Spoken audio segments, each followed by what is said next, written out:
Important topics की इस series में आज हम स्टार्ट करने वाले हैं जावा का एक बहुत इम्पॉर्टेंट टॉपिक जो है एरेज। अगर आप जावा प्रोग्रामिंग, डीएसए या कोडिंग इंटरव्यूज की प्रिपरेशन कर रहे हो तो एरेज को समझना बहुत ज़रूरी है। इस वीडियो में हम एरेज को बिल्कुल बेसिक से समझेंगे। एरेज क्या होते हैं, क्यों यूज़ किए जाते हैं, कैसे डिक्लेयर और इनिशियलाइज करते हैं और प्रैक्टिकल एग्जाम्पल के साथ इम्प्लीमेंटेशन को भी देखेंगे। तो चलिए स्टार्ट करते हैं। सबसे पहले देखेंगे कि हम कौन कौन सा टॉपिक इसमें कवर करने वाले हैं। सबसे पहले हम लोग एरे की डिफिनेशन देखेंगे, देन डिक्लेरेशन ऑफ एरे देखेंगे, उसके बाद डिक्लेरेशन प्लस क्रिएशन देखेंगे, यानी कि कैसे डिक्लेयर करते हैं, फिर साथ में क्रिएट भी कैसे करते हैं। उसके बाद declaration plus creation plus initialisation, यानी कि ये तीनों एक साथ कैसे करेंगे ये हम देखेंगे। उसके बाद एरे के हम लोग टाइप्स देखेंगे, देन कुछ इनबिल्ट फंक्शन देखेंगे जो एक java.util.arrays एक लाइब्रेरी होती है, इसके थ्रू हम लोग कुछ इनबिल्ट फंक्शन होते हैं वो कैसे काम करते हैं, क्या क्या काम करते हैं वो हम देखने वाले हैं। उसके बाद हम लोग ट्रैवर्सिंग एरेज इन जावा, यानी कि एरे को हम लोग कैसे ट्रैवर्स करेंगे, यानी कि एक एक एलिमेंट को अगर हमें लेना हो, हमें चूज करना हो तो हम लोग वो कैसे करते हैं वो हम लोग देखेंगे। इसके बाद हम लोग एडवांटेज एंड डिसएडवांटेज देखेंगे, then famous basic coding example. उसके बाद हम लोग कुछ कोडिंग एग्जाम्पल आप लोगों के सामने करके दिखाएंगे कि कैसे एरे जो है वो काम करता है इन कोडिंग क्वेश्चंस में। ठीक है, तो चलिए बिना किसी देरी के हम लोग स्टार्ट करते हैं डेफिनेशन के साथ। डेफिनेशन ये है कि in Java an array is a collection of elements of the same data type, यानी कि डेटा टाइप हमेशा सेम होगा। अगर मान लो इंटीजर होगा तो एरे के अंदर जितने भी एलिमेंट होंगे वो सारे के सारे इंटीजर होंगे। अगर हम लोगों ने कैर डिक्लेयर कर दिया तो एरे के सारे एलिमेंट कैरेक्टर ही होंगे, मिक्स्ड नहीं हो सकते। ऐसा नहीं कि इंटीजर भी होगा कैरेक्टर नहीं, ऐसा नहीं हो सकता। या तो वो सिर्फ इंटीजर होगा, या सिर्फ वो कैरेक्टर होगा, या सिर्फ वो स्ट्रिंग होगा, या सिर्फ वो बुलियन होगा, या अदर डेटा टाइप होगा, यानी कि सिर्फ सेम डेटा टाइप्स होंगे। और क्या है, N array is a collection of elements, यानी कि एक से ज्यादा एलिमेंट्स। ठीक है, स्टोर्ड इन कॉन्टिन्यूअस, यानी कि कंटिन्यूअस मेमोरी लोकेशन, यानी कि हम लोग जैसे ही एरे डिक्लेयर करेंगे तो उसके सारे के सारे element continuous memory location occupied हो जाएगा। ये कैसे होगा हम लोग अभी आगे चल के देखेंगे। दूसरी अगर डिफिनेशन देखें तो वो ये कहता है arrays are one of the most used data structure in Java, यानी कि एरे जो है वो सबसे ज्यादा मोस्ट यूज्ड डेटा स्ट्रक्चर है जावा के अंदर। ऐसा नहीं है कि सिर्फ जावा के अंदर, अगर हम लोग डीएसए कर रहे हैं या फिर हम C++ में डीएसए कर रहे हो, या फिर हम लोग जावा में डीएसए कर रहे हो, या फिर हम लोग पाइथन में डीएसए कर रहे हो, तो एरेज का ही सबसे ज्यादा यूज होता है। अगर हम यूं कहें कि डीएसए के अंदर एरे सबसे ज्यादा यूज होता है तो ये सही है। अगला हम लोग डेफिनेशन देखें, it allows you to store multiple values under a single variable name, यानी कि एक से ज्यादा वैल्यूज, यानी कि 1, 2, 3, 4, ये 4 एलिमेंट को अगर हमें स्टोर करना है तो हम इसे एरे की फॉर्म में स्टोर कर सकते हैं। उससे हमारा फायदा ये होगा कि हम लोग इसको सीधा सीधा एरे इक्वल टू लिख सकते हैं। इसी एरे के अंदर हमने 4 एलिमेंट को स्टोर कर दिया है। वरना हम लोग पहले क्या करते थे, पहले हम लोग इस तरीके से लिखते थे, int a equal to 1, int b equal to 2, int c equal to 3, int d equal to 4। इस तरीके से हमें 4 वेरिएबल डिक्लेयर करना पड़ता था, तब हम जा करके 4 वैल्यू को स्टोर करते थे। लेकिन एरे जैसे ही इंट्रोड्यूस हुआ तो हमें ज्यादा से ज्यादा एलिमेंट को स्टोर करने के लिए अलग अलग वेरिएबल डिक्लेयर करना जरूरी नहीं है। अब एक ही वेरिएबल के अंदर हम सारे एलिमेंट को डिक्लेयर कर सकते हैं। And access them using an index, यानी कि हम लोग हर एक एलिमेंट को इंडेक्स के अकॉर्डिंग, यानी कि इस इंडेक्स को यूज करके हम हर एक एलिमेंट को एक्सेस कर सकते हैं। किस तरीके से करेंगे हम लोग आगे चल के अभी देखेंगे। सेकंड क्या है, डिक्लेरेशन ऑफ एरे। एरे को डिक्लेयर कैसे करेंगे। जावा के अंदर हम लोग 3 तरीके से एरे को डिक्लेयर कर सकते हैं। पहला है इंट। इंट के जस्ट बाद हम लोग ब्रैकेट लगाएंगे, देन एरे का नाम लिखेंगे। यहां पर सबसे पहले ये चीज देख ले, इंट एरे। तो ये इंट क्या है? ये डेटा टाइप है। डेटा टाइप कुछ भी हो सकता है, ठीक है। डेटा टाइप में इंटीजर भी हो सकता है, डेटा टाइप में कैरेक्टर भी हो सकता है, डेटा टाइप में स्ट्रिंग भी हो सकता है, और डेटा टाइप जो है वो बूलियन भी हो सकता है। देन सेकंड है एरे नेम। एरे नेम में सिर्फ ARR ही नहीं होता है, हम लोग एरे को चाहे तो नम्स लिख सकते हैं, एरे को चाहे तो कुछ भी लिख सकते हैं, ARR1 लिख सकते हैं, अपना नाम भी आप लोग लिख सकते हैं। जैसे इस चैनल का नाम MKA है तो स्मॉल में हम लोग लिख सकते हैं MKA, कैपिटल में भी लिख सकते हैं, ऐसा नहीं है कि नहीं लिख सकते, ठीक है। तो तीन तरीके से डिक्लेयर कर सकते हैं। सबसे पहले डेटा टाइप लिखेंगे, डेटा टाइप के जस्ट बाद ब्रैकेट लगाएंगे, उसके बाद एरे का नाम। यहाँ पे एक्सप्लेनेशन भी दिया हुआ है कि brackets placed after the type. Type मतलब क्या है? यहाँ पर डेटा टाइप, ठीक है। सेकंड है इंट, देन हम लोग स्पेस देंगे और ब्रैकेट को जो है वो एरे नेम से जस्ट पहले लगा देंगे। यहां पर एक्सप्लेनेशन क्या दिया हुआ है? Brackets placed after the type, यानी कि data type but with a space before the variable, यानी कि वेरिएबल से जस्ट पहले हम लोग इसे लिख देंगे। देन तीसरा जो डिक्लेयर करने का तरीका है वो ये है कि हम लोग पहले डेटा टाइप लिखेंगे, ठीक है, उसके बाद हम लोग एरे नेम लिखेंगे, देन हम लोग ब्रैकेट लगाएंगे। Brackets placed after the variable name. ये तीन तरीके हैं, तीनों में से हम लोग कोई भी यूज कर सकते हैं डिक्लेयर करने के लिए, लेकिन सबसे ज्यादा जो यूज होता है वो फर्स्ट वन, यानी कि पहला वाला यूज होता है कि सबसे पहले हम लोग डेटा टाइप लिखेंगे, डेटा टाइप के जस्ट बाद ब्रैकेट लगाएंगे, उसके बाद एरे का नाम लिख देंगे। ये सबसे ज्यादा यूज होने वाला तरीका है। तो चलिए अब नेक्स्ट आगे बढ़ते हैं। Declaration plus creation of array, यानी कि डिक्लेयर भी करेंगे साथ साथ में क्रिएट भी करेंगे। तो उसका तरीका क्या है? सबसे पहले डेटा टाइप लिखेंगे, डेटा टाइप के बाद ब्रैकेट लगाएंगे। हमने जो पिछले स्लाइड में ये तीन मेथड बताए हैं, कोई भी मेथड हम लोग यहां पर यूज कर सकते हैं। मैंने जैसा कि पहले ही बताया कि जो पहला वाला है वो सबसे ज्यादा यूज होता है, इसलिए मैं ज्यादातर अपने वीडियोस में पहला वाला तरीका ही यूज करूंगा। बाकी भी अगर आप कोई भी यूज करना चाहें तो आप लोग यूज कर सकते हैं। तो क्या होगा? सबसे पहले डेटा टाइप लिखेंगे, उसके बाद ब्रैकेट लगाएंगे, देन एरे का नाम लिखेंगे इक्वल टू। अब यहां तक तो डिक्लेयर हो गया, अब हमें क्रिएट भी करना है। तो क्रिएट करने के लिए सबसे पहले एक न्यू कीवर्ड लिखेंगे, उसके बाद फिर अगेन डेटा टाइप। ये डेटा टाइप जो है वो इस डेटा टाइप के हमेशा सेम होगा, ये दोनों डिफरेंट नहीं हो सकते। ऐसा नहीं है कि यहां पर हम लोग एरे लिख दिए और यहां पर हम लोग स्ट्रिंग लिखें, ऐसा नहीं हो सकता। हमेशा सेम डेटा टाइप दोनों जगह लिखना होगा। उसके बाद ब्रैकेट लगाएंगे, ब्रैकेट के अंदर हम लोग size of the array declare करेंगे। जैसे कि यहां पर हमने 5 लिखा है, कोई भी साइज, जो साइज आपको लेना है वो साइज आप लोग ले सकते हैं, ठीक है। तो सीधा सीधा अगर एक एग्जांपल देते तो ये एक एग्जांपल ही हो गया कि हम लोग इंटीजर एरे डिक्लेयर कर रहे हैं। तो सबसे पहले इंट लिखेंगे, इंट के बाद ब्रैकेट लगाएंगे, देन एरे का नाम ARR हमने ले लिया है, then new keyword, then again data type, then bracket के अंदर हम लोग एरे का साइज लिख देंगे। हम लोग यहाँ पर 5 साइज का एरे डिक्लेयर करेंगे। जैसे ही हम लोग ये लाइन लिखेंगे, then it allocates contiguous memory for 5 integers, यानी कि मेमोरी के अंदर ये 5 इंटीजर्स के लिए ब्लॉक जो है वो स्टोर कर लेगा, यानी कि ब्लॉक को ऑक्युपाइड कर लेगा विथ 0 डिफॉल्ट वैल्यूज।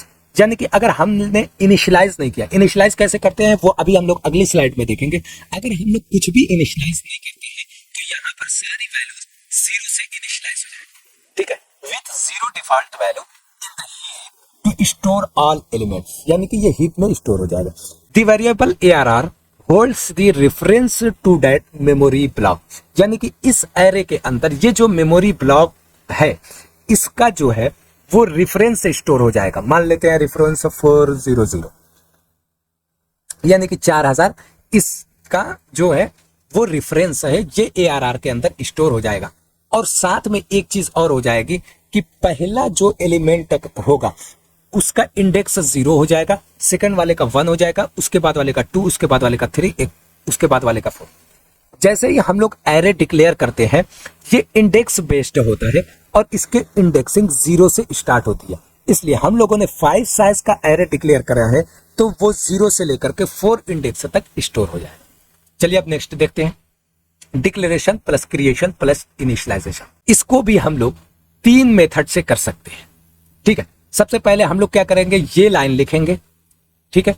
उसके बाद हम लोग क्या करेंगे, ARR ऑफ 0 इक्वल टू 1। इससे क्या होगा, it is also called assignment, यानी कि setting of value at a specific index, यानी कि किसी भी इंडेक्स पर हम लोग वैल्यूज को असाइन करते जाएंगे। जैसे ARR ऑफ 0 की जगह हमने 1 असाइन कर दिया, ARR ऑफ 1 की जगह हम लोगों ने 2 असाइन कर दिया, देन उसके बाद वाले को 3, 4, 5 हम लोगों ने असाइन कर दिया। ये एक मेथड हुआ। दूसरा मेथड ये होगा कि हम लोग फॉर लूप लगाएंगे, int of i equal to 0, i less than ARR dot length और 5। अगर हम 5 यानी कि साइज देना चाहें तो वो साइज लिख सकते हैं, या ARR डॉट लेंथ करेंगे तो इससे साइज निकल जाएगी। ये एक इनबिल्ट फंक्शन होता है, इसके बारे में डिटेल में हम लोग आगे अभी देखेंगे। जब तक हम लोग यहाँ पे ये समझ लेते हैं कि कैसे होता है, देन i प्लस प्लस हम लोग क्या करेंगे, ARR of i equal to i plus 1। चूंकि इंडेक्सिंग जो है वो 0 से स्टार्ट होती है, जब 0 से स्टार्ट होती है तो स्टार्टिंग में i की वैल्यू 0 से होगी, तो इसलिए ARR of 0 equal to i plus 1, यानी कि i plus 1 0 plus 1 equal to 1, यानी कि ARR ऑफ 0 इक्वल टू हमने 1 स्टोर कर दिया है। सेम यही हम लोग दिखाना चाह रहे हैं कि सब में सेम वैल्यू स्टोर हो, ठीक है।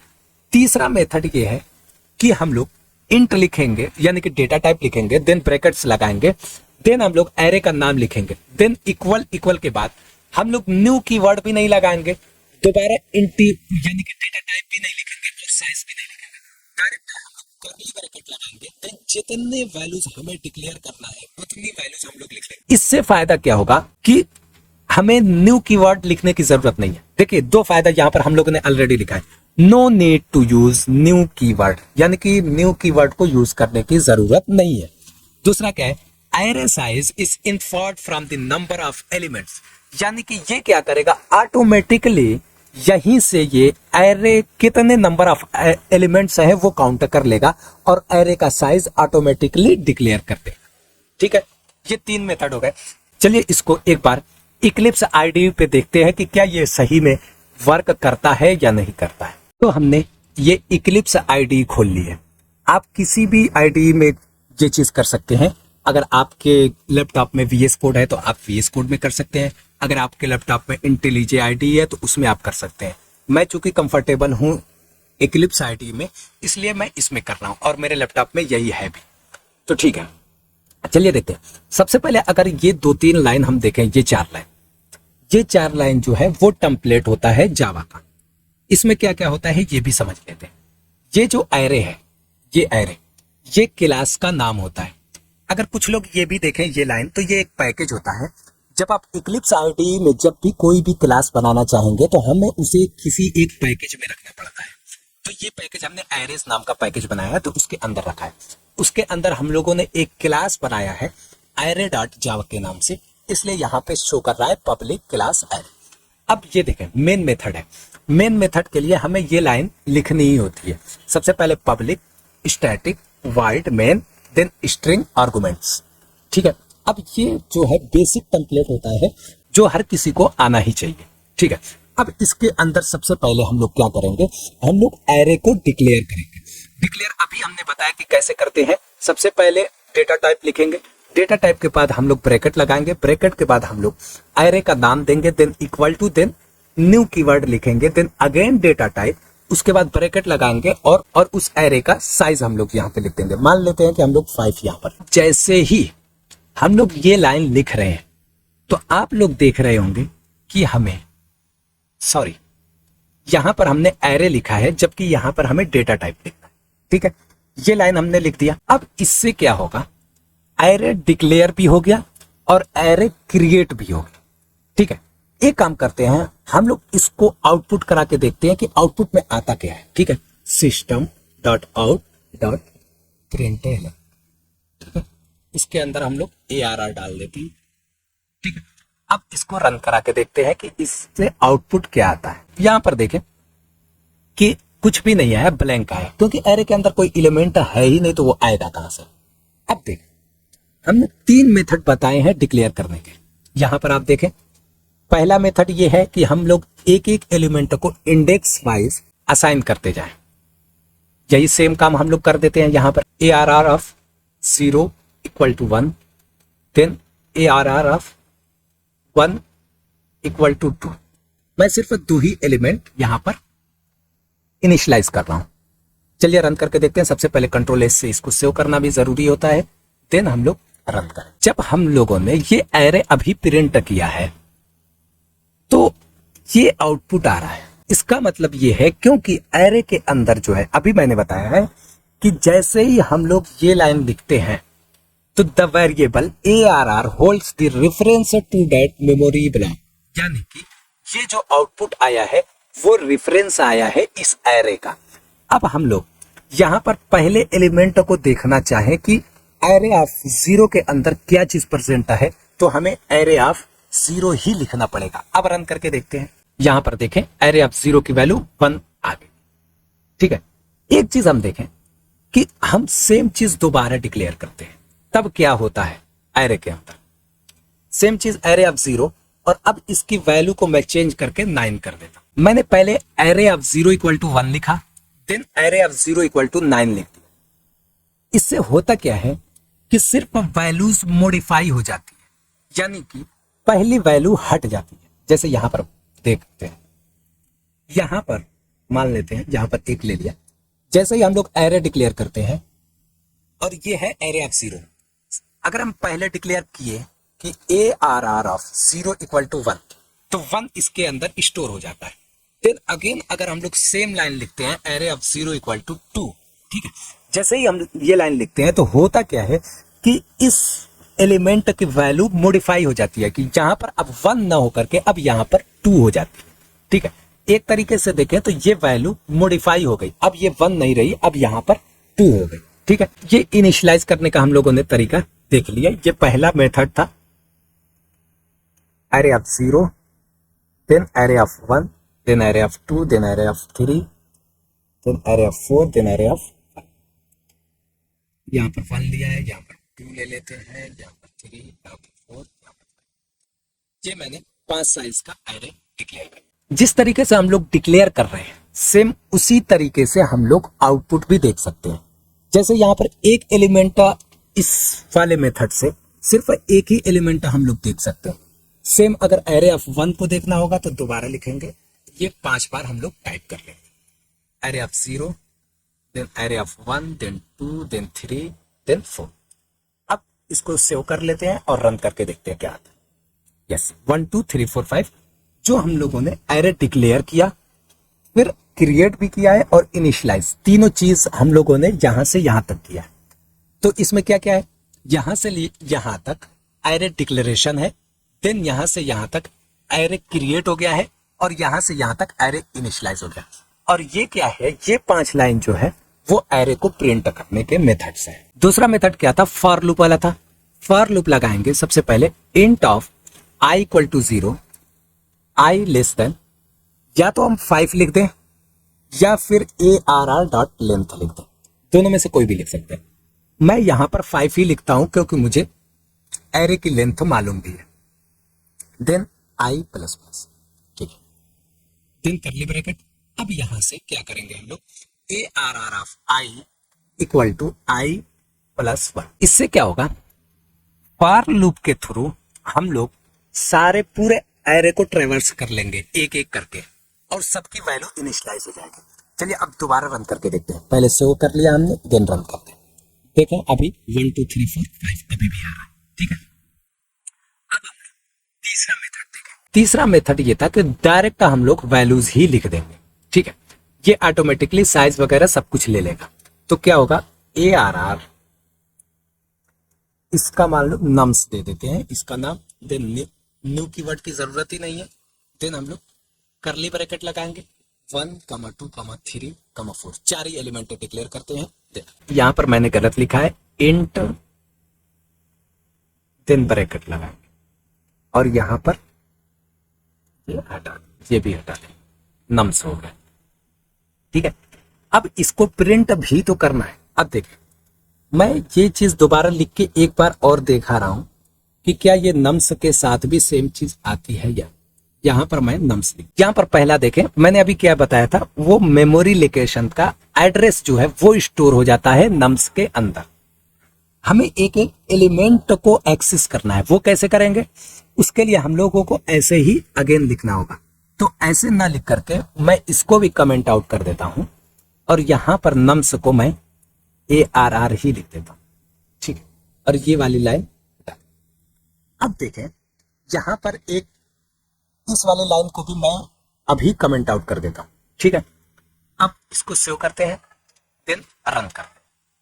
1 2 3 4 5 ये करेक्ट आ गया। जावा के अंदर एक बहुत ही कॉमन एरर है जिसका नाम है array index of bound error. ये क्या होता है चलिए समझते हैं।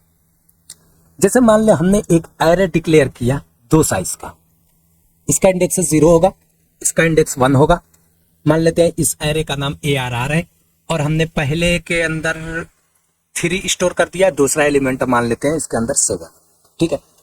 अगर इस वाले एलिमेंट को एक्सेस करना हो तो हम लोग एरे ऑफ 0 से इसको एक्सेस कर लेंगे और सेकंड वाले एलिमेंट को एरे ऑफ 1 से इसको एक्सेस कर लेंगे। अब मैं क्या किया कि मैंने system.out.println के अंदर मैंने लिख दिया है एरे ऑफ 2।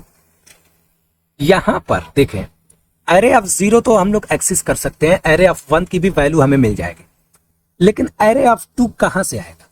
जब एरे की टोटल साइज ही 2 है और जो इंडेक्स बेस से हम लोग एक्सेस कर सकते हैं, यानी कि 0 और 1 तक ही एक्सेस कर सकते हैं।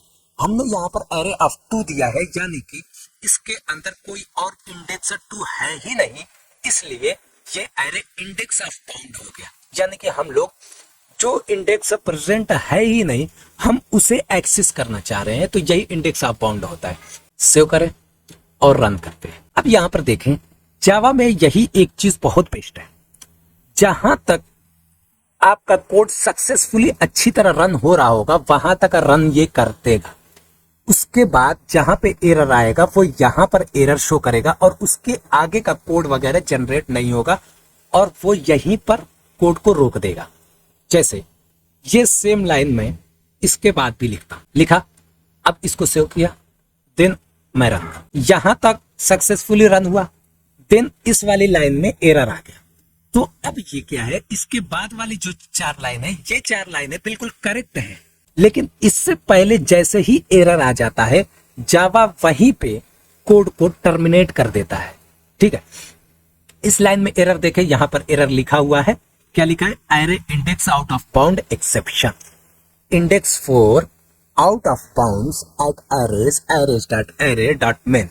यानी कि 23rd लाइन में जो हमने लाइन लिखी है एरेज के अंदर, array.main के अंदर, यानी कि एरेज क्या है? पैकेज के अंदर, उसके बाद एरे उसके मेन के अंदर ये कोड है, ठीक है। अब हम लोग ये लाइन हटा देते हैं, कमेंट आउट करते। अब देखिए क्या होता है, कंट्रोल एस देन रन करते। अब देखें 1 2 3 4 एक बार रन हुआ, दोबारा भी 1 2 3 4 रन। ये वाला पहले रन नहीं हो रहा था, क्यों? क्योंकि यहीं पे ये क्या है, एग्जीक्यूशन को टर्मिनेट कर दे रहा था। तो यहां पर हम लोगों ने इंडेक्स आउट ऑफ बाउंड को भी समझ लिया, ठीक है। अब आगे बढ़ते हैं। अब हम लोग देखेंगे types of arrays. There are 2 types of Java arrays. The first one is single dimensional array and a multi dimensional array. अभी तक जितना हम लोगों ने देखा वही सिंगल डायमेंशनल एरे था, हमें कुछ भी करने की जरूरत नहीं, वही सिंगल डायमेंशनल एरे ही हमने देखा है। अब यहां से हम लोग मल्टी डायमेंशनल एरे देखेंगे, किस तरीके से इसको इनिशियलाइज करते हैं, स्टोर करते हैं, सारी चीजें, जो चीजें हम लोगों ने सिंगल डायमेंशनल में देखी है अब हम लोग मल्टी डायमेंशनल में देखेंगे। मल्टी डायमेंशनल का मतलब है 2DB, 3DB और ND, यानी कि ये सारे के सारे मल्टी डायमेंशनल एरे में आते हैं। सबसे पहले मल्टी डायमेंशनल एरे की डेफिनेशन क्या होती है? Multi dimensional arrays in Java are arrays of array, यानी कि एरे का एरे, allowing data to be stored in table like 2D or cube like 3D structure. These are used in applications involving matrix, यानी कि matrix में use होता है, grids में, चार्ट्स में, गेम्स बोर्ड में, और even higher dimensional scientific calculations. Next देखें, ये 2D डायमेंशनल एरे, यानी कि 2 डायमेंशनल एरे हम लोग देख रहे हैं। 2D एरेस क्या होता है? 2 डायमेंशनल एरे, अ 2D एरे इन जावा रिप्रेजेंट डेटा इन अ ग्रिड और टेबल फॉर्मेट। ये टेबल फॉर्मेट है, ये एक 2D एरे है, ठीक है। It requires 2 indices to access each element, one for the row and one for the column. यानी कि अभी तक हम लोग यहां पर देखें, इससे पहले वाले में क्या था, 1D में क्या था, डेटा टाइप, देन सिर्फ एक ब्रैकेट लगाते थे, देन एरे का नाम लिखते थे, then new, then again data type, then क्या करते थे, ब्रैकेट लगाते थे और इसमें साइज लिखते थे। ठीक है, ये 1D एरे का था। 2D एरे में कुछ भी नहीं करना है, यही सेम लाइन लिखना है। अब 2D चूंकि हमें बनाना है तो हम लोग यहां पर 2 ब्रैकेट लगाएंगे, यहां पर भी 2 ब्रैकेट लगाएंगे, और पहला जो है वो रो के लिए बना देंगे, दूसरा जो है वो कॉलम के लिए। बस इतना ही है ये 2D। सेम अब हमें अगर 3D बनाना है तो कुछ नहीं, यहां पर 3 ब्रैकेट लगा दें, यहां पर भी 3 ब्रैकेट, एक रो के लिए, एक कॉलम के लिए, एक हाइट के लिए। अब 4D हमें बनाना है, 4 ब्रैकेट लगा दो। 5D बनाना है, 5 ब्रैकेट लगा दो। ND बनाना है, N ब्रैकेट लगा दो। बहुत ही आसान है। चलिए ये 2D का देखते हैं। तो ये रो को डिफाइन करेगा और ये कॉलम को। इस वाले में देखें तो पहला जो है वो रो को, दूसरा जो है वो कॉलम को, यानी कि 0 0 0 1 0 2 1 0 1 1 1 2, यानी कि रो 1 कॉलम 0, रो 1 कॉलम 2 1, रो 1 कॉलम 2। ठीक है, ये वाला देखें, रो 2 कॉलम 0, रो 2 कॉलम 1, रो 2 कॉलम 2। ये 2 डायमेंशनल एरे है।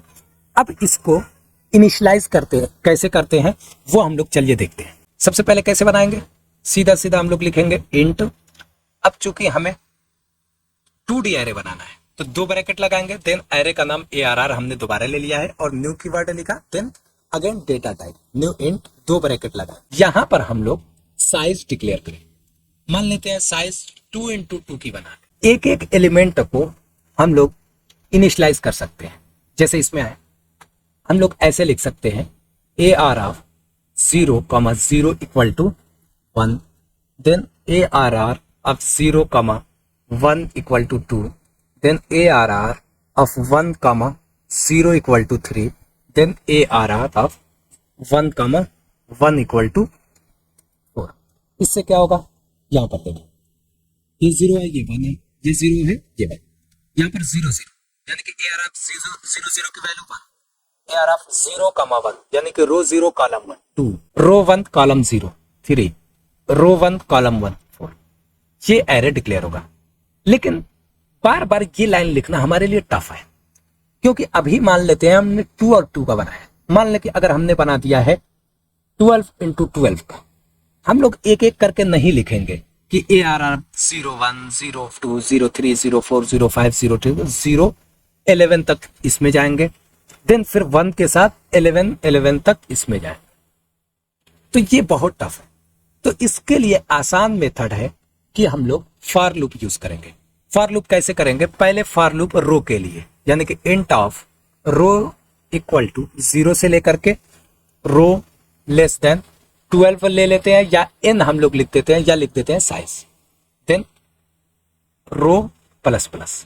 ठीक है, देन अगेन ये रो के लिए हमने बनाया, ठीक उसी टाइम पे हम लोग कॉलम के लिए एक फॉर लूप लगा लेंगे, int of column = 0, column less than size, then column plus plus. यहां पर एक चीज देखें, अब यहां पर मान लेते हैं एरे ऑफ रो और कॉलम की जो भी वैल्यू हमें स्टोर करना है हम लोग यहां पर स्टोर करते जाएंगे। ठीक है, अब यहां पर एक चीज देखें, अगर साइज यहां भी लिख रहे हैं और साइज यहां भी लिख रहे हैं, यानी कि ये दोनों वैल्यू अगर सेम लिख रहे हैं, इसका मतलब यह है कि हम लोग एक स्क्वायर मैट्रिक्स बना रहे हैं। स्क्वायर मैट्रिक्स से क्या होता है कि रो भी सेम होगी और कॉलम भी सेम होगी। अब मान लेते हैं हमें एक ऐसा एरे बनाना है जिसकी रो जो है वो 5 होगी, जिसकी कॉलम्स जो होंगे वो 10 होंगे, तो हम लोग यहां से चेंज कर देंगे। यहां पर रो कितनी 5 है तो 5 लिखेंगे यहां पर, और कॉलम हमें 10 बनाना है तो 10 कॉलम्स लिखेंगे। जब मैं एक एग्जांपल लूंगा तो उसमें 2D के थ्रू एक एग्जांपल हम लोग करेंगे जिससे आपको अच्छी तरह समझ जाए, जब तक हम लोग अदर कॉन्सेप्ट को समझ लें। ठीक है, अब 3 डायमेंशनल एरे के लिए कैसे बनाएंगे, जैसे हमने बताया कि यहां पर 3 ब्रैकेट लिखेंगे और यहां पर 3 ब्रैकेट, और एक जो है वो डेप्थ के लिए, एक रो के लिए, एक कॉलम। ठीक है, इसी तरह ND का भी ऐसे ही हो जाएगा। ठीक है, अब आते हैं इनबिल्ट फंक्शंस पर। यहां पर मैंने 4 इनबिल्ट फंक्शन बता रहा हूं, बाकी बहुत ज्यादा इनबिल्ट फंक्शन होते हैं। जब सबसे पहले एरेज डॉट सॉर्ट, यानी कि एलिमेंट्स को सॉर्ट करने के लिए मान लेते हैं कि हमने एक एरे बनाया 2 3 1 करके। जैसे ही हम लोग ये लाइन लिख के इसके अंदर ये एरे पास कर देंगे, ये ऑटोमेटिकली एरे सॉर्टेड हो जाएगा, यानी कि 1 2 3 फॉर्म में हो जाएगा। तो इसको लिखेंगे कैसे? यहां पर ये पूरी लाइन लिखेंगे एरेज डॉट सॉर्ट, इसके अंदर एरे का नाम हम लोग पास कर देंगे, एरे नेम। ठीक है, जैसे कि एरे नेम ARR है तो यहां पर ARR लिख देंगे, तब ये शॉर्ट हो जाएगा। दूसरा है arrays dot length, find the length of array, यानी कि एरे की लेंथ फाइंड करने के लिए। तो इसको कैसे लिखेंगे? इसको लिखेंगे नम्स, यानी कि एरे का name, array name dot length. यहां पर ये पूरी लाइन लिखनी पड़ेगी। हम एक एग्जांपल भी लिख के आपको बता दे रहा हूं। एरेज डॉट सॉर्ट, देन इसके अंदर ARR पास कर दें, ये कंप्लीट लाइन है। इसका भी एक एग्जांपल लिख देता हूं। ये हो जाएगा, मान लेते कि एरे का नाम नम्स था, तो नम्स डॉट लेंथ, ये हो गया।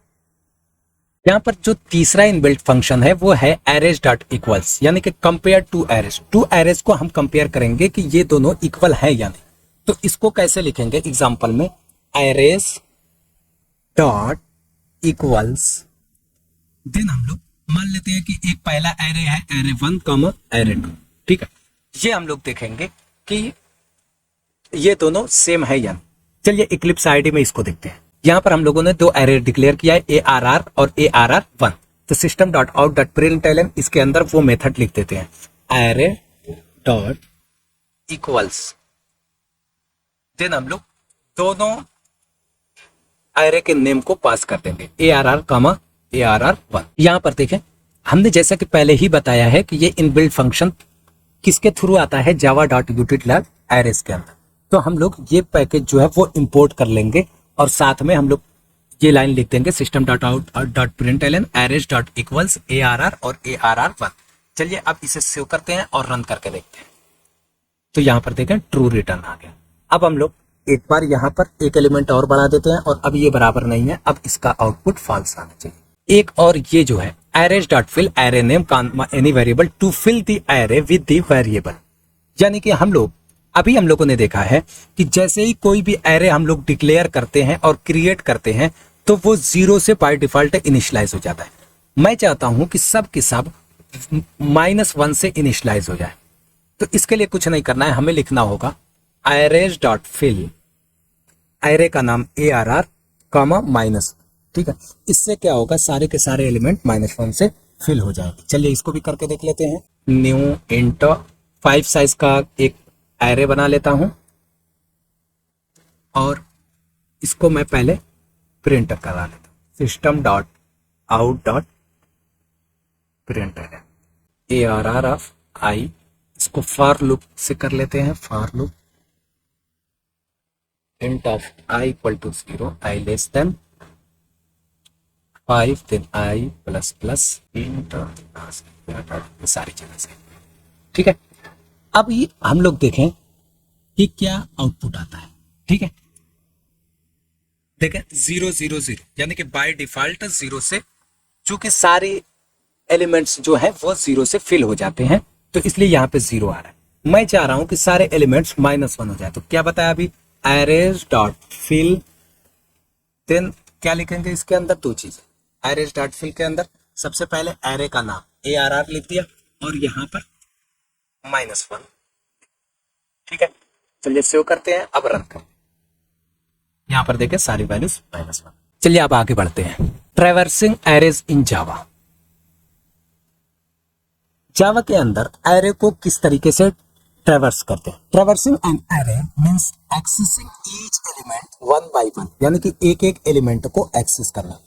Usually to perform action like printing, calculating और modifying values, Java provides multiple ways to traverse arrays efficiently, यानी कि आसानी से 3 वे से हम लोग कर सकते हैं डिपेंडिंग ऑन द सिचुएशन। ठीक है, वो 3 मेथड क्या है? Traversing array with for loop. अभी मैंने जो ये बताया है यहाँ पर देखें, ये वही है, ये फॉर लूप से हम लोग हर एक एलिमेंट को इस आई की वजह से ट्रैवर्स करते जा रहे हैं। ठीक है। सेकंड है traversing array with while loop. While loop से कैसे करेंगे, कुछ नहीं करना है। सबसे पहले एक वेरिएबल डिक्लेयर करेंगे int i equal to 0, then लिखेंगे while i less than size. ठीक है। देन वही system dot out dot println क्या करेंगे, ARR ऑफ आई। ठीक है, ये हो गया व्हाइल।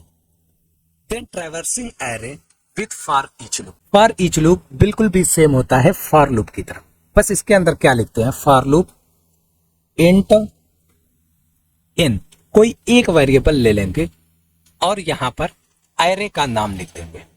ठीक है, और सीधा system dot out dot println और एन को प्रिंट कर देंगे। इसमें आई वगैरह कुछ नहीं लिखना पड़ता है। इससे क्या होगा, ये एक एक करके इस एरे के अंदर से एलिमेंट को उठा के देता चला जाएगा। चलिए देखते हैं कैसे इसको करेंगे। फॉर ईच लूप देख लेते हैं। फॉर ईच लूप के लिए सबसे पहले फॉर लूप लिखेंगे, इंट लिखेंगे यानी कि डेटा टाइप लिखेंगे, मान लेते हैं यहाँ पर एन हमने लिख दिया, देन एरे का नाम लिख देंगे, देन उसके अंदर कुछ भी नहीं करना है, then system dot out dot println, इसके अंदर हम लोग एन को, ठीक है, सेव करते हैं, रन करके देखते हैं। ये देखें -1 आ गया। यहां पर एन जो है वो ऑटोमेटिकली एक एक इंक्रीज करके हर एक एलिमेंट को आपको देता चला जाए। ठीक है, तो इसमें कंफ्यूज ना हो। अगर आपको ये नहीं समझ में आ रहा है तो आप ये मत यूज कीजिए, ये भी नहीं समझ में आ रहा है ये भी मत यूज कीजिए, सिर्फ फॉर लूप यूज कीजिए। अब हम देखेंगे एडवांटेज ऑफ एरे। 3 एडवांटेज क्या क्या है। 1 variable can store multiple value, यानी कि the main advantage of the array is we can represent multiple value under the same name, यानी कि ARR के अंदर ही हमने 5 वैल्यूज को स्टोर कर देते हैं। वही ये लाइन कर रही है। दूसरा है code optimisation, no need to declare a lot of variable of same type data, यानी कि ऐसा नहीं है कि int A, int B, int C बार बार हमें अलग अलग वेरिएबल डिक्लेयर करने की जरूरत नहीं है सेम डेटा टाइप के लिए। ठीक है, we can retrieve and sort data easily, यानी कि हम लोग एक एक डेटा को एक्सेस भी इजिली कर ले रहे हैं और शॉर्ट भी इजिली कर सकते हैं। Then random access, we can retrieve any data from array with the help of index value. वापस जाएं इंडेक्स पे, अगर हम लोग चाहें तो ऐसा नहीं है कि 0 1 2 3 4 एक एक करके एलिमेंट को ले एक्सेस करें। अगर हमें डायरेक्ट मान लेते हैं, यहां पर 4 साइज का एरे है, 0 है, 1 है, 2 है, 3 है, और यहां पर इंडेक्स अभी 0 1 2 3 है।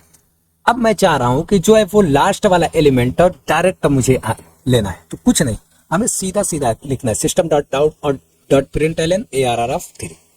हमें ऐसा नहीं है कि पहले वाले एलिमेंट को भी एक्सेस करना जरूरी है उसके बाद ही दूसरे एलिमेंट को, नहीं, डायरेक्ट ही हम लोग किसी भी एलिमेंट को एक्सेस कर सकते हैं, उसी को हम लोग रैंडम एक्सेस बोलते हैं। चलिए नेक्स्ट देखते हैं disadvantage. The main limitation of the array is size limit, यानी कि अगर हम लोगों ने एक बार 3 साइज का एरे डिक्लेयर कर दिया तो हम लोग इसका साइज जो है वो इंक्रीज नहीं कर सकते, अब वो 3 ही करेगा। अगर हमें बड़ी साइज एरे की नीड है तो हमें दूसरा एरे डिक्लेयर करना पड़ेगा। Once we declare array there is no chance to increase और decrease the size of an array according to our requirement. Hence memory point of view array concept is not recommended to use. To overcome this limitation in Java introduce the collection concept. अगर हम चाह रहे हैं कि array का जो हम लोग साइज डिक्लेयर कर रहे हैं ये बढ़ता भी रहे अगर हमें नीड पड़ रही है, तो उसके लिए जावा के अंदर एक और कॉन्सेप्ट आता है, वो है कलेक्शन। कलेक्शन को हम लोग इस वीडियो में नहीं देखेंगे, कलेक्शन की हम लोग एक अलग सेपरेट वीडियो बनाऊंगा, आप लोग उसमें कलेक्शन को आसानी के साथ समझ सकते हैं कि कलेक्शन होता क्या। शॉर्ट में हम बता दें कि कलेक्शन के अंदर अगर हम लोगों ने अभी एरे का साइज 2 डिक्लेयर किया है और हमें एरे का साइज इंक्रीज करना है, तो हम लोग एरे में ये चीज पॉसिबल नहीं है, हम लोग इसको कलेक्शन के अंदर कर सकते हैं। ठीक है, अब आगे बढ़ते हैं। अब हम लोग ये 3 एग्जाम्पल जो है वो अभी हम लोग इक्लिप्स पर करके देखेंगे। ठीक है, सबसे पहला है Java program to print an array. Print an array के लिए हम लोगों ने ऑलरेडी देख चुका है, लेकिन फिर भी मैं आपको बताऊं।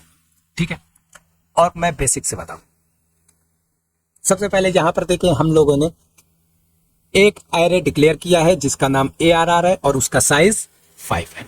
अब सबसे पहले हम लोग इसको इनिशियलाइज कर देते हैं फॉर लूप के थ्रू। Int of i equal to 0, i less than 5, then i plus plus. ठीक है, इनिशियलाइज कर देंगे ARR of i equal to i plus 5, 4, यानी कि 5 से ये वैल्यू स्टोर करता चला जाएगा।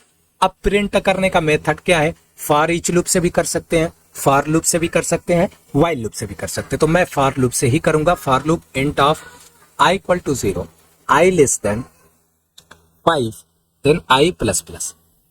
इसके बाद हम लोग क्या करेंगे? System dot out dot println, इसके अंदर ARR ऑफ i, यानी कि एक एक एलिमेंट को ये प्रिंट करेगा। ये इसको क्या बोलते हैं? ये पहला एग्जांपल हम लोग कर रहे हैं, Java program to print an array, यानी कि प्रिंट करने का ही तो ये प्रोग्राम है। तो चलिए सेव करते हैं और सेव करने के बाद इसको रन करते हैं। तो यहां पर देखें 4 आ गया, देन 5 आ गया, देन 6 आ गया, देन 7 आ गया, देन 8। अब आप सोचिए कि यहाँ पर 4 से क्यों शुरू हो रहा है? 4 से इसलिए शुरू हो रहा है क्योंकि i की वैल्यू 0 से स्टार्ट हो रही है। तो i प्लस 4 यानी कि 0 प्लस 4 यानी 4 ही तो होगा। अगर 5 यहाँ पर लिखते हैं तो अब ये 5 से प्रिंट करेगा, 5 6 7 8 9। तो ये पहला प्रोग्राम जो है वो कंप्लीट हमने कर लिया है। अब सेकंड प्रोग्राम करते हैं कि Java program to merge 2 arrays, यानी कि 2 एरे को हम लोग कैसे मर्ज करेंगे। इससे पहले हम लोग ये वाला कर लेते हैं कि Java program to find the largest element of an array. अब देखिए कि किसी भी एरे के अंदर लार्जेस्ट एलिमेंट क्या होगा। इसके लिए मान लेते हैं हम लोग इस तरीके से डिक्लेयर कर देते हैं एरे को और इनिशियलाइज भी कर देते हैं ताकि आसानी से हमें समझ में आए। मान लेते हैं ये एरे दिया हुआ है, इसके अंदर एक एलिमेंट है 5, एक एलिमेंट है 8, एक एलिमेंट है 3 और एक एलिमेंट है 0 और एक एलिमेंट है मान लेते हैं 6। ठीक है, अब इस एरे के अंदर सबसे बड़ा एलिमेंट कौन सा है उसको कैसे फाइंड करेंगे। मान लेते हैं ये एरे ले लिया है हमने, एरे के अंदर 5 है, मान ले 8 है, देन 2 है, देन 0 है, देन मान लेते हैं 6 है। ठीक है, हम लोग क्या करेंगे? एक वेरिएबल मान लेते हैं कि मैक्सिमम का डिक्लेयर करेंगे, या हमें लार्ज एलिमेंट निकालना है ना, तो लार्ज से डिक्लेयर कर देते हैं। इंट लार्ज इक्वल टू, मान लेते हैं इसके अंदर हम लोग पहली वैल्यू को स्टोर कर देते हैं 5। अब हम लोग फॉर लूप लगाएंगे यहां से लेकर के यहां तक और एक एक एलिमेंट को चेक करेंगे कि क्या वो एलिमेंट इससे बड़ा है या छोटा है। ठीक है, अब देखें इंट लार्ज के अंदर अभी कौन सी वैल्यू है? 5 है, अभी 5 है। देन सेकंड एलिमेंट है क्या 5 जो है, सॉरी क्या 8 जो है वो ग्रेटर देन 5 है, यानी कि ये हो गई ट्रू। अगर ऐसा है तो हम लार्ज के अंदर जो वैल्यू है उसको अपडेट कर देंगे। ठीक है, तो अभी 5 था ये, अब इसको मैंने अपडेट कर दिया और ये हो गया 8। ठीक है, अब अगला एलिमेंट आएगा कि क्या 2 जो है वो ग्रेटर देन 8 है, फॉल्स, तो हमें अपडेट करने की जरूरत नहीं है। देन 0 क्या ग्रेटर देन 8 है, ये भी फॉल्स है, तो भी अपडेट करने की जरूरत नहीं। देन क्या 6 ग्रेटर देन 8 है, ये भी फॉल्स, तो हमें अपडेट करने की जरूरत नहीं। और जैसे ही लूप एंड होगा हम लोग रिटर्न कर देंगे यही लार्ज वैल्यू। ठीक है, तो चलिए इसका कोड देखते हैं। सबसे पहले हम लोग एक वेरिएबल इंट लार्ज के नाम से डिक्लेयर करते हैं और इसके अंदर हम लोग पहले एलिमेंट को स्टोर कर देंगे, यानी एरे ऑफ 0 को। ठीक है, अब फॉर लूप लगाएंगे बाकी एलिमेंट को ट्रैवर्स करने के लिए। Int of i equal to 1, i less than ARR dot length i plus plus. अब हम लोग पहले कंडीशन चेक करेंगे इफ क्या ARR ऑफ i जो है वो ग्रेटर देन लार्ज से है या नहीं। अगर ये कंडीशन ट्रू होती है तो हम लोग लार्ज की वैल्यू को अपडेट कर देंगे, तो लार्ज इक्वल टू क्या हो जाएगा? Array of i। अगर ऐसा नहीं हुआ तो सबसे लास्ट में हम लोग क्या करेंगे? रिटर्न कर देंगे, यानी कि system dot out dot println क्या चीज? लार्ज। यहां से लार्ज को प्रिंट कर। ये कोड हो गया कि सबसे बड़ी वैल्यू को हम लोग कैसे फाइंड करें। तो यहां पर देखें 8 जो है वो सबसे बड़ा एलिमेंट है और 8 यहां पर प्रिंट हो गया। ठीक है, अब हम लोग 2 एरो को मर्ज करते हैं। ये मर्ज कैसे करेंगे? कुछ नहीं, एक और एरे ले लिया हमने, एक और एरे बना लेते हैं, इंट देन ब्रैकेट, देन इसका नाम देते हैं एरे 1 इक्वल टू, इसके अंदर भी मान लेते हैं 3-4 एलिमेंट कुछ कुछ ले लेते हैं, कॉमा 5। ठीक है, अब देखिए हमें ये दोनों एलिमेंट्स को मर्ज करना है। अब इसके कई एक मेथड्स हो सकते हैं, चलिए देखते हैं, एक एक करके समझते हैं। मान लेते हैं एक एरे हमने लिया है जिसके अंदर 1 2 3 है, दूसरा एरे हमने लिया है 2 3 और 4 है। अब इसको मर्ज करना है, तो हम चाहें तो एक तो 6 जो मर्ज आएगा एरे उसका साइज 6 हो जाएगा, और इसके अंदर 1 2 3 2 3 4 इस तरीके से एलिमेंट आ सकते हैं, या फिर साइज 6 ही रहेगा और ये एरे पहले आ सकता है 2 3 4 देन 1 2 3। ये दो तरीके हैं कि ये दोनों एरे मर्ज हो जाए। चलिए अब मर्ज करके देखते हैं कि कैसे मर्ज करेंगे। यानी कि सबसे पहली चीज हमें ये पता चली कि जो आउटपुट एरे होगा उसका साइज इन दोनों के सम के बराबर होगा। तो मैं यहां पर दो वेरिएबल डिक्लेयर करता हूं, इंट s1 यानी कि पहले एलिमेंट पहले एरे का साइज यानी कि arr.length, देन सेकेंड एरे का साइज स्टोर करने के लिए s2 ले लेता हूं, इसके अंदर हम लोग लिख लेंगे arr1.length। अब जो रिजल्ट एरे का साइज होगा उसको साइज से डिक्लेयर कर देता हूं, int of size equal to, इसके अंदर क्या होगा s1 प्लस s2, यानी कि जो रिजल्ट एरे होगा उसका साइज इन दोनों एरे के साइज का प्लस होगा। ठीक है, अब एक एक एलिमेंट को हम लोग ऐड करते हैं।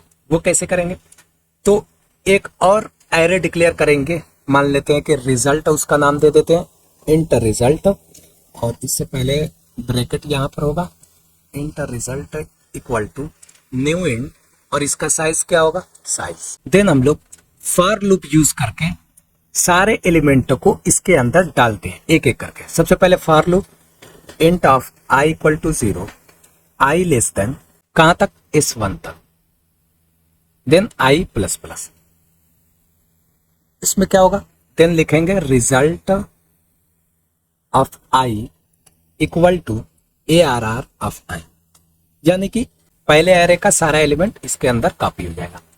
अब सेकंड एरे को कॉपी करना है तो उसके लिए क्या करेंगे, for loop int of i equal to क्या होगा, s1 का साइज तो हो ही जाएगा, क्योंकि यहां पर देखें होगा क्या, यहां तक s1 का आ गया। अब यहां से हमें कॉपी करके एक एक वैल्यूज को डालना शुरू करना है, तो इसका मतलब s1 का जो भी साइज होगा, एरे 1 का जो भी साइज होगा उससे +1 से स्टार्ट करेंगे।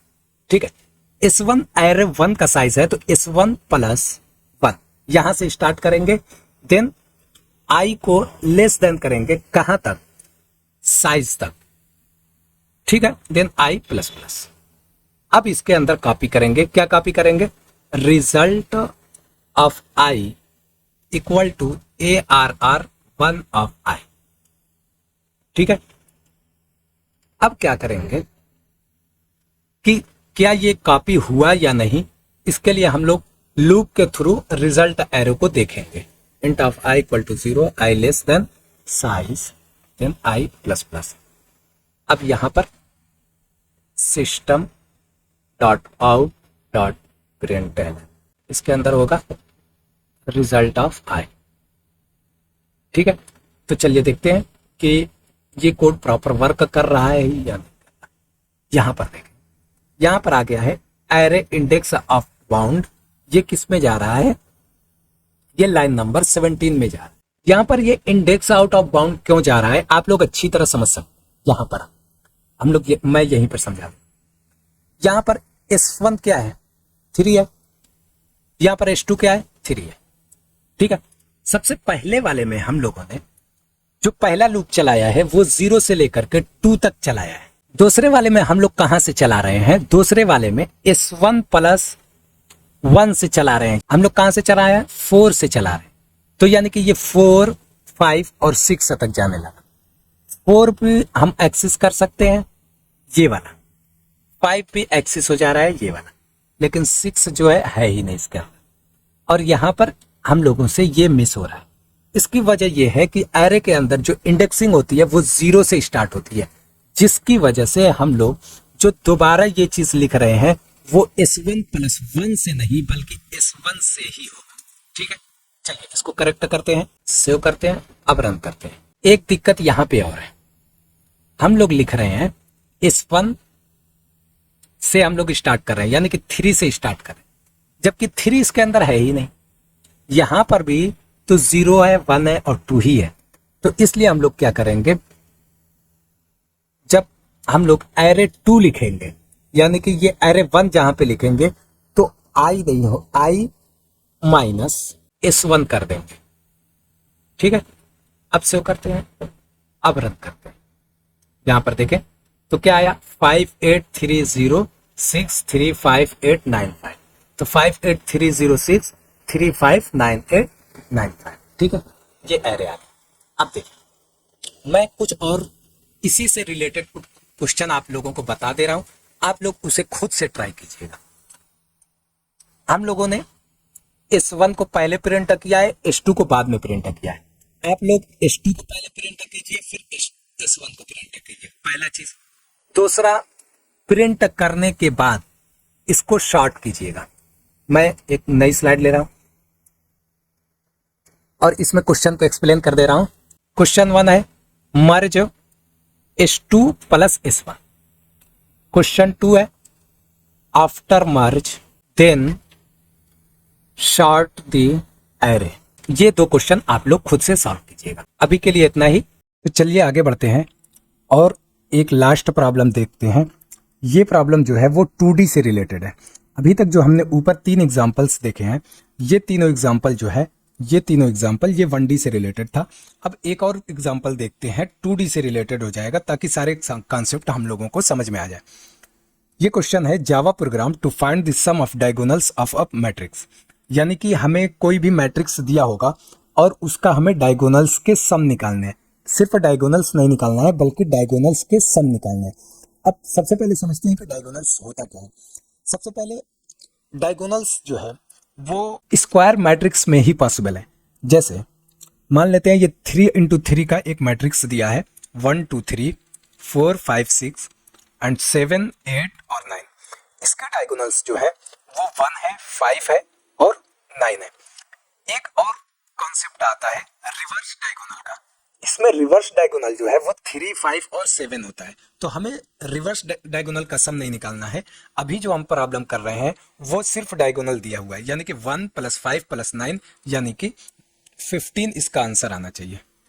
ठीक है, हम लोग ये कॉन्सेप्ट देख रहे हैं कि डायगोनल्स जो है वो सिर्फ स्क्वायर मैट्रिक्स में ही पॉसिबल है। क्यों, चलिए देखते हैं। मैं ले लेता हूं 2 इंटू 4 का एक मैट्रिक्स ले लेता हूं, यानी कि 1 2 3 4 5 6 7 और 8। अब अगर हम इसमें डायगोनल्स फाइंड करने की कोशिश करें तो हमें डायगोनल मिलेगा ही नहीं। अगर हम 1 मिनट के लिए 1 और 4 को डायगोनल मान लेते हैं तो कहीं ना कहीं माइंड में ये आएगा कि ये 8 भी तो एक डायगोनल का हिस्सा हो सकता है, इसलिए 8 और 5 क्यों नहीं डायगोनल्स में है। इसी तरीके से एक और क्वेश्चन आ सकता है कि 3 और 6 क्यों नहीं डायगोनल्स के हिस्से हैं। तो इसलिए डायगोनल्स के लिए स्क्वायर मैट्रिक्स का होना कंपलसरी है। लेकिन हम ये जो प्रॉब्लम कर रहे हैं ये एक इजी लेवल का प्रॉब्लम है, तो इसलिए ये हमेशा कंपलसरी होगा कि जो भी मैट्रिक्स दिया होगा वो स्क्वायर मैट्रिक्स ही हो। तो चलिए देखते हैं इसको सॉल्व कैसे करेंगे। मैं पहले एक ये मैट्रिक्स फिर से बना लेता हूं। ये 3 इंटू 3 का मैट्रिक्स है। यहां पर इसके एलिमेंट्स हैं 1 है, 2 है, 3 है, 4 है, 5 है, 6 है और 7 है, 8 है और 9 है। हमें डायगोनल्स के सम निकालने हैं, यानी कि डायगोनल्स क्या क्या है, 1 है प्लस 5 है प्लस 9। इसका हमें सम निकालना है और यही हमें रिटर्न करना है। तो चलिए देखते हैं इसको सॉल्व कैसे करेंगे। सबसे पहले अगर हम इसी मैट्रिक्स के इंडेक्स को देखें तो इंडेक्स क्या होता है वो देखें। जैसे सिंगल डायमेंशनल अगर हम देखते हैं, मान लेते हैं कि ये एक एरे है, 1D एरे है, तो इसका इंडेक्स पहला जो है वो 0 होता है, दूसरा 1 होता है, तीसरा 2 होता है। इसी तरीके से मैट्रिक्स का जैसा कि हमने देखा था, पहला जो एलिमेंट होता है उसका इंडेक्स 0,0 होता है, दूसरे का 0 1 होता है, तीसरे का 0 2 होता है। देन सेकेंड लाइन में यानी कि फर्स्ट 1,0 1,1 1,2, देन 2,0 2,1 एंड 2,2। ठीक है। अब हम एक चीज गौर करें तो डायगोनल मैट्रिक्स क्या है कि जिसके रो और कॉलम के इंडेक्स बराबर हों, यानी कि यहाँ पे 0 0, यानी कि रो इक्वल टू कॉलम। अगर ये कंडीशन सेटिस्फाइड हो रही है तो वो एक डायगोनल मैट्रिक्स का एलिमेंट है। इसी तरह यहाँ पर भी देखें 1,1, यानी कि रो और कॉलम जो है वो दोनों इक्वल है। इसी तरह ये वाला भी देखें तो रो और कॉलम दोनों इक्वल है, इसलिए हम इसी तीनों एलिमेंट को लेंगे, यानी कि हम जिसका रो और कॉलम दोनों इक्वल हो। तो ठीक है, चलिए इक्लिप्स आईडी में चलते हैं और इस प्रॉब्लम को सॉल्व करते हैं। तो चलिए हम लोग इक्लिप्स आईडी में आ चुके हैं और सबसे पहले एक 2D एरे जो है वो डिक्लेयर करते हैं। हमने एक मेथड बताया था कि 2D एरे को फॉर लूप के थ्रू किस तरीके से डिक्लेयर करते हैं, लेकिन मैं यहाँ पर एक और मेथड से जिसके थ्रू हम लोग एक 2D मैट्रिक्स को डिक्लेयर करते हैं वो हम लोग देखें। और वो ये है कि सबसे पहले हम लोग डेटा टाइप लिखेंगे, डेटा टाइप के बाद हम लोग ब्रैकेट लगाएंगे, दो ब्रैकेट यहाँ पर लगाएंगे क्योंकि ये एक 2D मैट्रिक्स है। उसके बाद हम लोग एरे का नाम ले लेते हैं ARR equal to then new then again int यानी कि डेटा टाइप देन अगेन दो ब्रैकेट लगाएंगे और दोनों ब्रैकेट में फर्स्ट वाले में रो की साइज लिखेंगे यानी कि 3 एंड सेकेंड वाले में हम लोग कॉलम की साइज लिखेंगे 3। ये तो हमने मेथड बताया था पहले, लेकिन हम लोग यहाँ पर डायरेक्ट वैल्यू को ही डिफाइन करेंगे जैसा कि हम लोग 1D में करते थे। तो 2D मैट्रिक्स में डिफाइन करने के लिए एक और मेथड होता है कि सबसे पहले कर्ली ब्रैकेट लगाएंगे, उसके बाद एक और कर्ली ब्रैकेट लगाएंगे, दो कर्ली ब्रैकेट लगा लिया, यानी कि दूसरा कर्ली ब्रैकेट जो है वो फर्स्ट रो को डिफाइन करेगा। तो फर्स्ट रो में हमारा क्या क्या एलिमेंट था, 1 था, कॉमा 2 था, कॉमा 3 था। देन इसको क्लोज कर देंगे, देन कॉमा लगाएंगे, यानी कि यहां तक हमारा फर्स्ट रो कंप्लीट हो गया। अब सेकेंड रो के लिए अगेन कर्ली ब्रैकेट लगाएंगे, देन सेकेंड रो में कौन कौन सा एलिमेंट था, 4 था, 5 था एंड 6 था। देन इसको भी क्लोज कर देंगे, यानी कि सेकेंड रो भी हमारा कंप्लीट हो गया। अब हम थर्ड रो लिखेंगे, थर्ड रो के लिए अगेन कर्ली ब्रैकेट, देन क्या क्या उसमें एलिमेंट था, 7 था, कॉमा 8, कॉमा 9। हर एक एलिमेंट को कॉमा से सेपरेट करेंगे और हर एक लाइन को भी कॉमा से सेपरेट करेंगे। यहां पर अगर देखें उसके बाद लास्ट में एक सेमीकोलन लगा देंगे। यहां पर हमारा 2D एरे जो है वो डिक्लेयर भी हो चुका है, क्रिएट भी हो चुका है और इनिशियलाइज भी हो चुका है। यहां पर भी हमें साइज देने की जरूरत नहीं है, ऑटोमेटिकली ये यहां से 3x3 का मैट्रिक्स से ये साइज जो है वो डिफाइन हो जाएगा। अब हम लोग क्या करते हैं, हमने क्या बताया कि अभी डायगोनल फाइंड करने के लिए हमारा रो जो है, रो और कॉलम जो है वो इक्वल होना चाहिए। तो सबसे पहले हम लोग एक्सेस करने के लिए, हर एक एलिमेंट को एक्सेस करने के लिए हम लोग फॉर लूप के थ्रू एक्सेस करते हैं। तो फॉर लूप लगाएंगे और पहला फॉर लूप जो है वो रो के लिए होगा, तो इसलिए int of row equal to 0 then row less than 3 then row plus plus. ठीक है, इसके बाद इसको क्लोज कर देंगे, then curly bracket, then next line में आने के बाद हम लोग सेकंड फॉर लूप लगाएंगे कॉलम के लिए। For loop int of column equal to 0 column less than 3 then column plus plus. ठीक है, देन अब यहां पर कंडीशन लिखेंगे। हमने क्या कंडीशन बताई थी, if row equal to column, अगर रो जो है वो कॉलम के बराबर आ जाएगा तब हम लोग क्या करेंगे, उस एलिमेंट को लेंगे, यानी कि array of row then column, यानी कि इससे जो है हमारा वो पर्टिकुलर एलिमेंट हमें मिल जाएगा। लेकिन हमें करना क्या है उस एलिमेंट को, वो हम देखते हैं। पहले हम लोग यहां पर एक सम वेरिएबल डिक्लेयर करेंगे, int of sum equal to 0। इसी के अंदर हम लोग सारे एलिमेंट को स्टोर करते जाएंगे। किस तरीके से sum plus equal to ARR of row then column. यहां पर ये लाइन मिट गई है तो दोबारा लिख लेते हैं, int of sum equal to 0। ठीक है, देन हम लोग लास्ट में क्या करेंगे, इसी सम को हम लोग प्रिंट कर देंगे इस तरीके से, system dot out dot print.